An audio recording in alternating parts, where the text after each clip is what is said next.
다윗 시리즈 15번째 시간입니다. 환경을 이기는 자라는 주제로 말씀을 나누겠습니다. 제임스 알렌의 위대한 생각의 힘이라는 책을 보면 환경 탓이라는 말은 2번 다시 하지 마라. 환경이 존재하는 이유는 바로 나를 돕기 위해서다. 내 주변에서 일어나는 일은 모두 내 성장에 기여한다. 처한 환경을 탓하지 말고 나 자신을 탓하라. 내가 바로 나의 주인이다. 라고 말했습니다. 마쓰시다 고노스케는 일본에서 경영의 신이라는 별명을 가지고 있습니다. 어느 한 직원이 물었습니다. 회장님은 어떻게 하여 이처럼 성공하였습니까? 회장님은 이렇게 말했습니다. 나는 3가지 하늘의 큰 은혜를 입고 태어났네. 가난과 허약한 몸과 못 배운 것이 이 3가지네. 가난하였기에 부지런히 일하지 않고는 잘 살 수 없다는 진리를 깨달았네.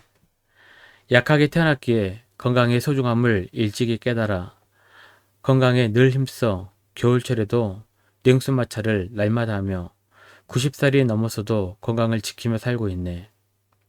초등학교 4학년을 중퇴하였기에 이 세상 모든 사람을 늘 나의 스승으로 받들고 있네. 그래서 배우는데 노력한 결과로 많은 상식과 지식을 얻었다네.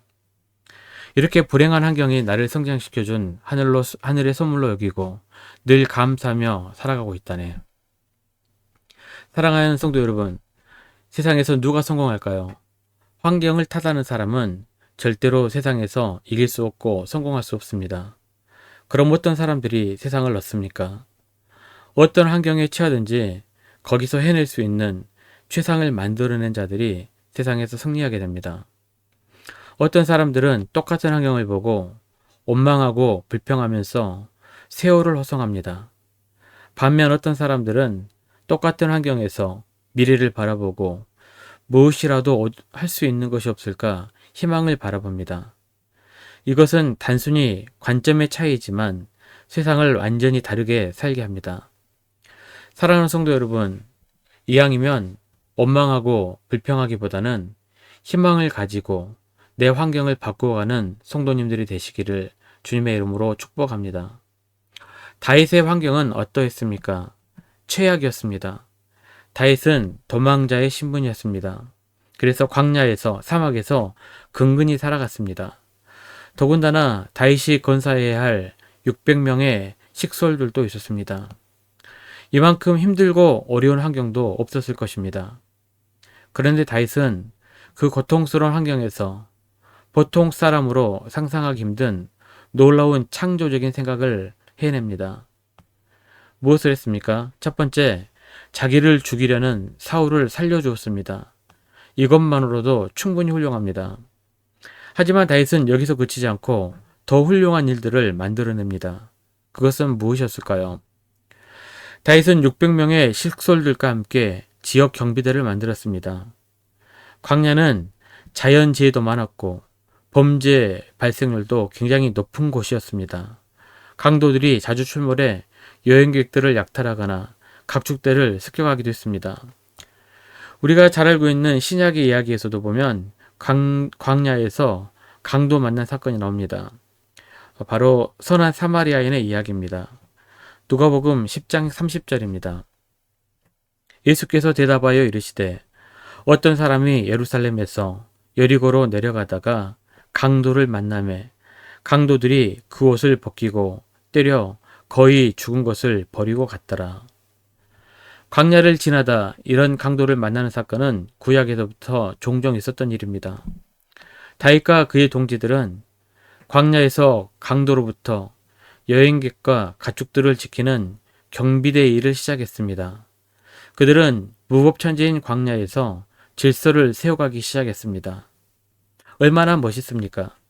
보통 사람들이라면 힘들다, 고통스럽다, 이렇게 원망하고 불평할 상황에서 놀라운 일들을 만들어냅니다. 그들은 광야의 질서를 만들고 사람들을 돌보기 시작합니다. 환경을 완전히 바꾸어 버린 것입니다.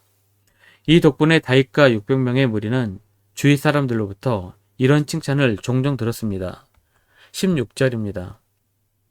우리가 양을 지키는 동안에 그들이 우리와 함께 있어 밤낮 우리에게 담이 되었습니다. 나발의 목자들뿐만 아니라 여행객들은 알게 모르게 큰 혜택을 보았습니다. 어려운 환경 속에서도 다윗은 남을 돕는 매우 선한 일을 자처해서 만들어냈습니다. 이것이 다윗의 위대한 점입니다. 다윗은 환경을 바꾸어서 선한 일들을 많이 만들어낸 창조적인 인물이었습니다. 사랑하는 성도 여러분, 남을 돕는다는 것은 내가 잘 나갈 때 돕는 것이 아닙니다. 내가 힘들 때부터 남을 돕는 자가 나중에도 더욱더 축복받아서 남을 도울 수가 있는 것입니다. 우리 평화교회도 작은 교회입니다. 또 남을 돕기 시작한 지 우리가 10여 년 정도 되었습니다. 우리들도 비록 광야의 길을 걸어가고 있지만 다윗처럼 도움을 주기 시작한 교회가 되었습니다. 저는 정말 아름다운 일이고 매우 창조적인 일이라고 생각합니다. 이것은 광야에서 빛나는 매우 놀라운 영성입니다. 현실의 뿌리박은 다윗의 영성입니다. 이 다윗의 영성을 마음속에 잘 새기고 예수님으로부터 주님으로부터 복받는 성도님들이 되시기를 주님의 이름으로 축복합니다.